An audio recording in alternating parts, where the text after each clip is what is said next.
Green ടീയുടെ ഔഷധ ഗുണങ്ങളെ പറ്റി അറിയാത്തവരായി ആരുമില്ല. പക്ഷേ ഗ്രീൻ ടീ ഉപയോഗിക്കേണ്ട രീതിയിൽ ഉപയോഗിച്ചിട്ടില്ലെങ്കിൽ നമുക്ക് ഗുണത്തിനേക്കാളേറെ ദോഷമായിരിക്കും വരിക.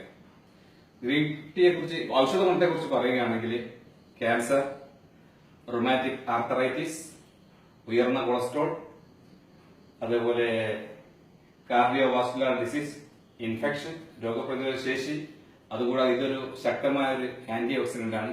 കൂടാതെ മിക്കവരും ഇന്ന് ഉപയോഗിക്കുന്നത് ശരീരം വലിയാനാണ്. ശരീരത്തിലെ അമിത കൊളസ്ട്രോൾ ഒക്കെ പൂർണ്ണമായിട്ടും കളയാൻ വളരെ ഉപകാരപ്രദമായ ഒരു ടീയാണ് ഈ ഗ്രീൻ ടീ.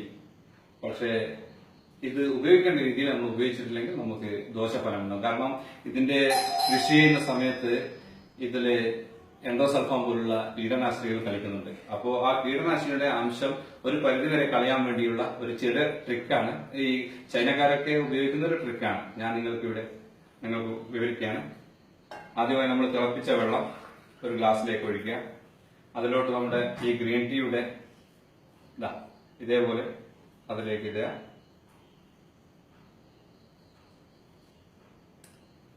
നല്ലപോലെ തിളച്ച വെള്ളമായിരിക്കണം. അപ്പോ ഒരു 30 സെക്കൻഡ് മുതൽ 1 മിനിറ്റ് വരെ തിളച്ച വെള്ളത്തിലേക്ക് ഇട്ടതിന് ശേഷം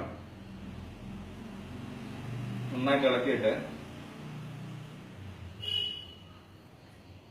ആ വെള്ളം എടുത്ത് കളയാം. അത് വേണ്ട. അതിലേക്ക് നമ്മുടെ കീടനാശിനിയും എൻഡോസൾഫാനൊക്കെ ഒരു പരിധിവരെ അതിലോട്ട് പോയിട്ടുണ്ട്. അത് 1 മിനിറ്റ് വരെ വെച്ചാൽ വളരെ നല്ലത്.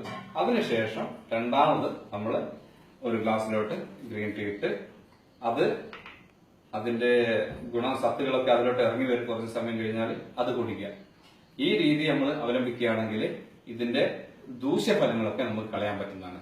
കാരണം ഒരുപാട് ഔഷധ ഗുണങ്ങളുള്ള ഈ ഒരു ടീ നമ്മൾ വെറുതെ ഉപകാരമില്ലാത്ത രീതിയിൽ ഉപയോഗിക്കുന്നത് കൊണ്ട് ഒരു കാര്യമില്ല. അതുകൊണ്ട് ശരീരത്തിന് ഗുണകരമാകുന്ന ഈ ഒരു രീതിയിലേക്ക് നമ്മൾ നീങ്ങാൻ വേണ്ടി ഞാൻ നിങ്ങളെ അറിയാത്തവർക്കാണ്, മിക്കവർക്കും അറിയാം. ചൈനക്കാരൊക്കെ സാധാരണഗതിയിൽ ഈ ടീ ബാഗല്ല ഉപയോഗിക്കുന്നത്. അവര് ഡ്രൈ ആയിട്ടുള്ള ലീവ്സ് ആണ്. അതും അവര് ആദ്യം നല്ല തിളച്ച വെള്ളത്തിൽ കഴുകിയതിനു ശേഷമേ അവർ ഉപയോഗിക്കുന്നുള്ളൂ. അപ്പോ അതുകൊണ്ട് നിങ്ങളും ഈ ഒരു രീതി അവലംബിക്കണം. ഇതാ ഞാൻ മുമ്പ് ഇതിൽ തയ്യാറാക്കി വെച്ചിട്ടുള്ള ഗ്രീൻ ടീ ആണിത്. Thank you for watching.